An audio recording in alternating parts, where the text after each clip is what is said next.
And that tells the voters everything they need to know as to why they shouldn't support this measure, right? I mean, that sounds terrible. And what could the other side come back with? They said things like, well, when we have judicial elections, special interests pour a lot of money into it, and then they run candidates that have familiar last names, so you'll vote for them for that reason instead of any good reason. And a lot of times candidates run unopposed, so you really don't have a choice in those races anyway. And that's all they had. They just kind of said that stuff, and that's supposed to add up into your mind to, well, therefore we should give up our right to vote for judges. And it's hard to see why that should be persuasive to voters, and it's hard to see what else they would come up with that would be much better. There was more controversy in the 90s and in the early 2000s around this Ohio Supreme Court. There's actually, if you haven't heard about this, you should look it up. There was a fist fight among the Ohio Supreme Court justices that brought some disrepute upon the court. In 2000, there was a very heated race with very nasty commercials. The Ohio Chamber of Commerce paid for one where, against sitting Justice Alice Roby-Resnick, where they pictured a female justice sitting behind a desk in her robe, and someone comes along and dumps a big pile of cash on her desk, and she has this sheet on her desk where she's voted already to side with the defendants, but then after the cash is done, she scratches it out and votes for plaintiffs. And, you know, obviously that's not, you know, the sort of thing that makes the judiciary look very good, or the court look very good. And so our Chief Justice at the time, Thomas Moyer, who was very much opposed to elections for this reason, because it kind of made everybody look bad, he thought this was a big chance again and tried to push it, but no one was going for it. He tried again in 2000, and no one was really going for it then either. His colleagues on the bench quickly said, no, we don't support that, and we don't think it's going anywhere. He unfortunately passed away in early 2010, so it looks like it really won't go anywhere. So there's no reason to think voters will adopt this, and there really aren't that many good reasons to think why they should. I mean, voters know that there's all this campaign money going into these elections, and if you survey the voters, they'll say, yes, there's too much money in judicial elections, and we think it probably influences the judges to some extent. But if you survey those same voters as to whether they think they should give up their right to vote, or they're happy with the current judicial selection system, they'll overwhelmingly show that they strongly approve of the current system and they don't want to get rid of it. So there's no reason to think that the solution in anyone's mind, in any Ohioan's mind to this problem, is to give up their right to vote. And there really aren't any. I haven't found any real compelling reasons for this. You know, the empirical evidence that's been done, I mean, there have been studies of this by scholars across all states, and what the studies show is, by objective measures and qualifications to be a judge, the judges in states where they appoint their judges are every bit as good as the judges in the state, or are no better than the judges in the states that elect their judges. And so there's no reason to think that we're going to be really better off in any meaningful sense if we appoint instead of elect. Yes, the judges will look less sullied by politics, but why should they look less sullied by politics? They are government officials. They should be held accountable. They're not really above the fray. If the voters don't do if the politicking doesn't go on with the voters, it'll go on behind closed doors and we won't see any of it. Then of course there's the argument that we should get rid of election because voters don't have any idea of what really makes for a good judicial candidate. They don't know anything about judicial philosophy and so forth.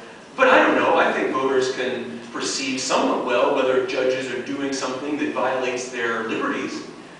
One sort of anecdotal piece of evidence as to why elected judges might be preferable comes from the area of eminent domain. If you look at what the United States Supreme Court did in the Kelo versus City of New London case, you might have heard of that case, and that's where they said that it's okay for a private business, for the government to take somebody's home and give it to a private business for economic development. And that doesn't violate the takings clause. And of course there was huge outrage, as you may recall, across the country when this thing happened. People thought that was disgraceful and unjust. Well, the issue came before the Ohio Supreme Court a very short time later, and the Ohio Supreme Court came out the other way. They came out in favor of property rights. Now, there's no way to prove what they would have done if they had been appointed judges, but can you doubt that if they were influenced by the fact that they're elected, they were thinking, if we go against this, this is going to be held against us. Voters hate this thing.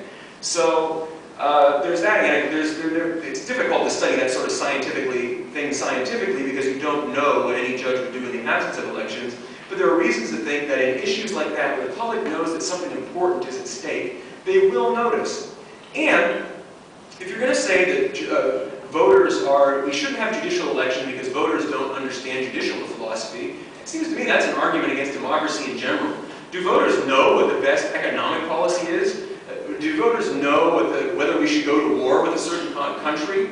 Well, of course not. I mean, if you look at the evidence on that, voters are ignorant, even willfully ignorant, about lots of stuff that they vote for candidates on. They don't know. The voters hold all kinds of bad ideas. They think that protectionism is good for the economy, when any economist expert would tell you that protectionism is bad for the economy. They think that immigration is bad for the economy, when most economists would say that immigration is on balance good for the economy.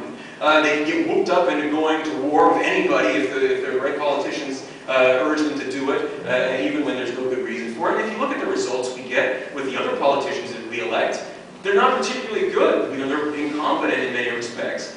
But when you look at the judges we have, the lawyers, the experts would say, no, actually they're relatively competent. You look at the people we have in the Ohio Supreme Court right now, they were all highly recommended by the Bar Association. Nobody, you might disagree with them politically, but nobody thinks they do a very bad job. So it's hard to see why we shouldn't elect judges when we do elect all those other people who don't necessarily do a good job.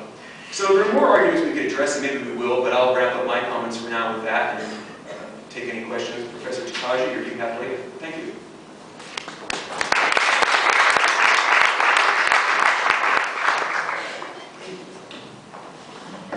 All right.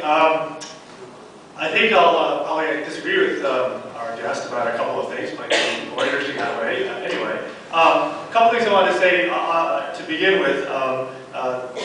When we say that we do elect judges today, that certainly is true in Ohio. It's obviously not true nationwide. As Professor Huebert mentioned, we have three essentially methods of selecting judges in this country. One is the federal model, where the voters do not directly elect their judges. The president nominates somebody, and then the legislature confirms them.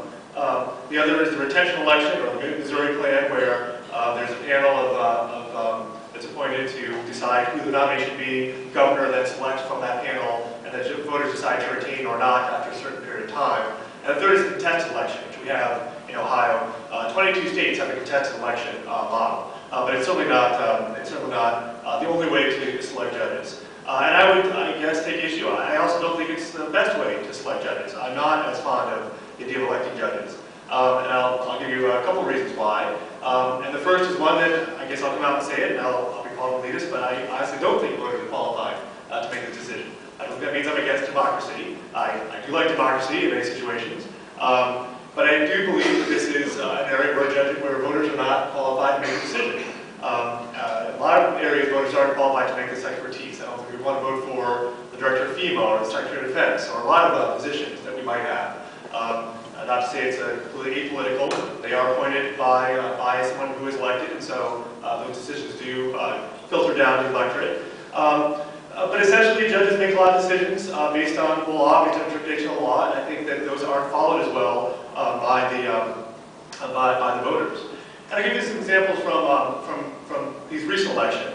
I'm not as concerned. I agree that the amount of money going to these elections is actually not that great. I think that's how you run an election. The amount of money doesn't bother me. But the way the campaigns are conducted does bother me. I think it's indicative of the problem we have with judicial elections.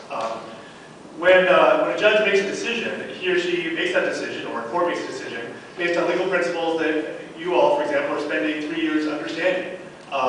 And I think that voters don't have that kind of training necessarily. You see a lot of misleading advertisements, the attack ads, much worse than you see in other political contexts, about judges being activists. It's hard to tell what activist actually means. I know it's a bad thing, apparently, but does it mean that you tend to overrule standard precedent? Does it tend to mean that you tend to overrule existing regulations and statutes? It might mean whatever is a bad thing at the time. So it could be that, or it could be that you tend to that you release somebody on bail or give them a low sentence and they went out and killed somebody. One case like that, that's going to be the end of your judicial career. Doesn't matter what the rules were for setting bail. Doesn't matter what the sentencing guidelines were that you had to follow. One sensationalist case will be enough to essentially torpedo your career as a judge, even if you were following the law pretty strictly. I'll give you one example just from the Michigan Supreme Court race that happened this election cycle. Michigan elects its judges. They had two vacancies. They had four major candidates running for those two vacancies, 2 Democrats, 2 Republicans. One of the Republicans that was running was by the name of Judge Kelly. She was an appellate court judge running for a seat in the Supreme Court. And the Democratic Party ran this ad against her. It was a standard, you've seen these ads in other contexts, standard attack ad, grainy black and white pictures of the judge that made this terrible decision. They had headlines of this awful crimes that were committed. The advertisements told the story of Ihab Maslamani, who was an 18-year-old illegal immigrant in this country, went on a 3-day crime spree when he was 18, including numerous robberies and a murder. And it had his headlines about all the awful things that he did. He was in and out of the foster care system his entire childhood. He had a criminal record, drugs, carjacking, and so on. Finally, he ended up going on this crime spree where he actually killed somebody and was finally put in jail for that. And the ad ends with this quote: "One judge oversaw it all. One judge did not put him in jail or have him deported. Judge Mary Beth Kelly just led him through the revolving door despite the warning signs. She says that she feels really bad." Now, a couple things about this. On the screen is a picture of Judge Kelly with the quote, "I feel really bad," and then ellipses. She actually said, "I feel really bad the system didn't let me put him in jail." But she was a juvenile court judge at the time, and those of you who know about juvenile court law, it's very hard to put someone in jail for crimes against a juvenile. She was actually saying she wished she could have put him in jail, but she couldn't for ample time by the law. But that's not something that makes the ad. Maybe not something voters could understand. The idea that, well, first of all, the ad does cross some lines that I think are kind of deplorable, which I would not like to see in any political ads, but especially for courts. It reminds me actually of that Willie Horton ad. I don't know if that's gotten from 1988 presidential campaign where Dukakis was, there's an ad against Dukakis run by the first Bush campaign, basically saying that Dukakis had let this person out on furlough, and he went out and raped and killed somebody. Willie Horton was African American. This was seen as a racist ad to show, to play on white voters' fears of crime.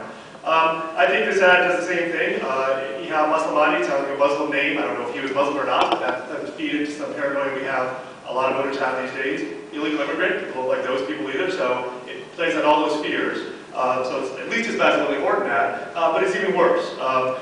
Judge Mary Beth Kelly was a juvenile court judge. The quote in the ad says, "She didn't have him deported." Well, juvenile court state judges don't have the power to deport anybody. Is this something we're going to explain to people? The juvenile court system, again, she didn't have a choice, ability to put him in jail. Again, not explained. These are things that aren't going to come out in a 30-second ad, and it's even worse than it is for political advertisements. So I think we see this over and over. That's the most deplorable example I can find, but it's not by any means sort of out there compared to other judges. You frequently see ads about judges who let people go, and they go and kill somebody. Or they go and commit some terrible crime. And we don't have voters able to, I think, understand how these decisions are made and why they're made. Voters, in fact, know they're not qualified. If you look at any election, on average, 25% of people who do vote don't vote for the judges. They leave it blank. You take a poll of people when they ask who their official candidates are, who's the judge that they would be voting for. 80% of electorate can't name their judge or who's going to be on the ballot that year. If party affiliation is on the ballot, it's not in Ohio, which I think is a mistake. If it is on the ballot, it's the most important factor. It's by far the only thing that drives people to vote for these judges because that's the only thing they can understand about a judge.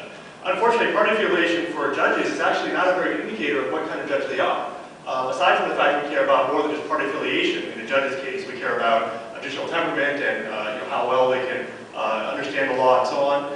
If you took a party affiliation sort of as a political indicator, it's much harder to tell kind of how judges can decide cases based on their party. Whereas Democrat might tend to vote for certain things, Republican might vote for certain things in the legislature. You have plenty of Republican voters that might not be as hard on criminal procedure cases, or might be different on malpractice cases. I studied a lot of these voting records when I was making the website this semester, and really it's hard to see so much correlation between party affiliation and the kind of votes judges make. So if voters do go on party affiliation, they're making a choice which is really pretty uninformed. The second reason I think that we shouldn't be electing voters, we should go to something more like the federal model, is that I think judges should be isolated from politics. There's a big distance in politics somewhat. It's impossible to do it all together, obviously. We have, we can see when we do confirmation hearings at the federal level that there are plenty of politics